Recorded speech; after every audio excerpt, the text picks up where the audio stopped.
So আজকে legs day ছিল। Legs day কেন আমি আজকে নিলাম বা করলাম, কারণ আজকে সানডে, আজকে আমি লেগস করার পরে রেস্টও পেয়ে যাব, আমার মাসেলটা রিকভারি করে যাবে।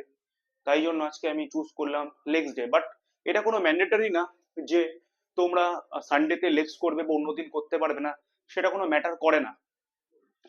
কিন্তু ম্যাটার করে অনেক কিছু ফিটনেসের ক্ষেত্রে, যেমন body composition, body recomposition.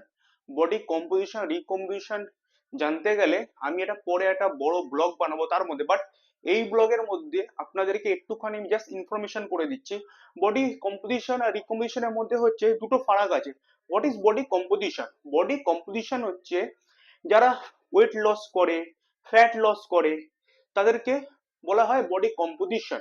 Body রিকম্পোজিশন মানে হচ্ছে যারা ইন্টারমিডিয়েট, যারা অ্যাডভান্স, যারা কন্টিনিউ নিজেরা জিম করে যাচ্ছে, কোনো ব্রেক না দিয়ে অনেক দিন ধরে করছে, যারা বডি বিল্ডার, তারা কন্টিনিউ, তাদেরকে বলে বডি রিকম্পোজিশন। তারা জানে যে ফ্যাটটাও বার্ন হয়, মাসেলটাও গেইন হয়, একসাথে দুটো, ওটাকে বলে বডি রিকম্পোজিশন। আর body composition is a fat burn হওয়া বা ওয়েট লস করাকে বলে বডি কম্পোজিশন। ওয়েট লস অনেক কারণে হতে পারে, আপনার ওয়াটার লস হতে পারে, আপনার ফ্যাট লস হতে পারে, আপনার মাসেল লস হতে পারে। বাট বডি রিকম্পোজিশনে অনলি ফ্যাট আপনার বার্ন হবে বা ফ্যাট লস হবে, মাসেল গেইন হবে, এটাকে বলে বডি রিকম্পোজিশন। ফার্স্ট। সেকেন্ড, কিরম করে বডি রিকম্পোজিশন করব? ভালো নিউট্রিশনিস্ট ডায়েট। আপনার প্রত্যেকটা মিলের মধ্যে প্রোটিন থাকবে, ফাইবার থাকবে, কার্বোহাইড্রেট থাকবে, হালকা ফ্যাট থাকবে। ফ্যাট মিনস যেটা আপনি, যার দ্বারা আপনি কুকিং করছেন, এইটুখানি ফ্যাট, এর বেশি না। কারণ প্রত্যেকটা মিলে প্রোটিন থাকার মানে আপনার মাসেলকে রিপেয়ার করবে, ফাইবার থাকা মানে কি আপনার যে প্রোটিনটা আপনি খাচ্ছেন সেটাকে ডাইজেস্ট করতে হেল্প করবে, কার্বস থাকলে আপনাকে সোর্স অফ এনার্জি দেবে, ফ্যাট থাকলে আপনার খাবারের মধ্যে হালকা ফ্যাট থাকলে বা যেটা গুড ফ্যাট থাকলে সেটা কি আপনার আহ, আপনার যে আমাদের যে হরমোন, ওটাকে ইনক্রিজ করতে সাহায্য করবে। এটার আমি একটা অনেক বড় সাইন্টিফিক কারণ আছে, সেটা আমি নেক্সট ব্লগে বলবো, বাট আপনাদেরকে অল্প একটু জেনে রাখা দরকার সব সময়। আর এটা বিগিনারদের ক্ষেত্রে আমি মনে করি সব সময়, যে কোনো বিগিনার কিরম করে ওয়েট লস করবে, সেটা আমার অনেক বন্ধু বান্ধব বলতে থাকে কিরম করে আমরা ওয়েট লস করব বা ফ্যাট লস করব। আমি মনে করি প্রত্যেকটা বিগিনার যারা জিমে আসে তাদেরকে কার্ডিও অ্যাক্টিভিটি, ওয়েট ট্রেনিং সবকিছুই করা দরকার, কারণ তারা একদম নতুন। তারা যেটাই করবে, ভালো মতন যেটাই করবে, সেটাই তার বডি রেসপন্স করবে। কেন? আগে কোনো কিছু তারা করেনি, সেই জন্য বডি খুব তাড়াতাড়ি রেসপন্স করবে প্রথম। আবার অনেকে জিজ্ঞেস করে যে কার্ডিও করলেই কি ফ্যাট লস হয়ে যায়? কার্ডিও করলে কি? না, কার্ডিও করলে ফ্যাট লস হয় না। কার্ডিও কখন কোনটা করা উচিত সেটা সবসময় জানা দরকার। কেন আমি ফ্লোরে কার্ডিও করব, কেন আমি বডি কার্ডিও করব, কেন আমি ট্রেডমিল করব, এটা ডিপেন্ড করে।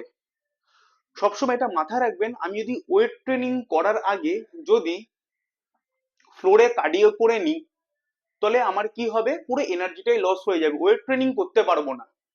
আর লাস্টে যদি মেশিন কার্ডিও করি, তাহলে কি হবে? আমি যে এনার্জি সোর্স ঘর দিয়ে কিছু খাবার খেয়ে ওয়েট ট্রেনিং করলাম, সেখানে সেটা বার্ন হলো, সেই এনার্জিটা আমার যে স্টোরেজ যে ফ্যাট, সেটা আমি ট্রেডমিলে বা মেশিন কার্ডিওতে বার্ন করলাম। এবার অনেকে বলতে পারে কেন এই ফ্লোর কার্ডিও দ্বারা বার্ন করব?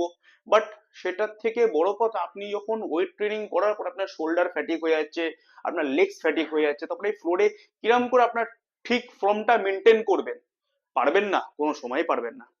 আর অনেকে বলে তাহলে আমি ক্রসফিট করবো। হোয়াট ইজ ক্রসফিটের বিষয় মানে কি? চার পাঁচটা এক্সারসাইজ মিলিয়ে দিলাম, ওটাকে ক্রসফিট বলে? না, ওটাকে ক্রসফিট বলে না। ক্রসফিট হচ্ছে একটা প্যাটার্ন, একটা প্রোগ্রাম, যেটা অনেক প্রকার ভাবে হয়। দুটো ওয়ার্কআউটের দ্বারাও ক্রসফিট হয়, 10টা ওয়ার্কআউটের দ্বারাও ক্রসফিট হয়, 3টে ওয়ার্কআউটের দ্বারা ক্রসফিট হয়। সেটা প্রত্যেকটা পার্সনের উপর ডিপেন্ড করে কেন সে ক্রসফিট করবে, সে ক্রসফিট করার জন্য সে রেডি কি রেডি না। কোনোদিন প্রত্যেকটা সার্কিট ট্রেনিং কে ক্রসফিট বলা যায় না, সেটা পরের পার্ট। বাট যেটা আমি আজকে বললাম, ফ্যাট লস আর মাসেল গেইন, কম্পোজিশন আর রিকম্পোজিশন হয়তো আপনারা বুঝতে পেরেছেন। যদি না বুঝতে পারেন কোনো ব্যাপার না, আমি একটা নেক্সট বড় ব্লগ বানাবো তার উপরে, সেখানে আপনারা বুঝতে পেরে যাবেন। আর অনেক বন্ধুরা বলে আমি ভালো ওয়েট ট্রেনিং করছি, আহ, ভালো খাবার খাচ্ছি, তাও মাসেল গেইন কেন হচ্ছে না? কারণ ওটার মধ্যে অনেক কি আপনার কি কর্টিজল লেভেল হাই আছে, আপনি কি রাতে ঠিক করে ঘুমাচ্ছেন না, তাহলে আপনার কর্টিজল লেভেল যখন হাই হবে তাহলে কি হবে, যতই আপনি ভালো ডায়েট করুন ভালো ওয়ার্কআউট করুন তাহলে আপনার মাসেল গেইন করবেন না। কর্টিজল লেভেলকে ডাউন করার জন্য ব্রিদিং ওয়ার্কআউট করুন, স্ট্রেস ফ্রি থাকুন, ভালো করে ঘুমান, টাইমলি খান, আর নিজের লাইফস্টাইলটাকে মেনটেন করুন। ওকে। আর আমার ভিডিও ভালো লাগলে চ্যানেলটাকে সাবস্ক্রাইব করুন, শেয়ার করুন, কমেন্ট করুন। আর 1-to-1 ট্রেনিং এর জন্য আপনারা আমাকে ডিএম করতে পারেন। ওকে, চলো বাই।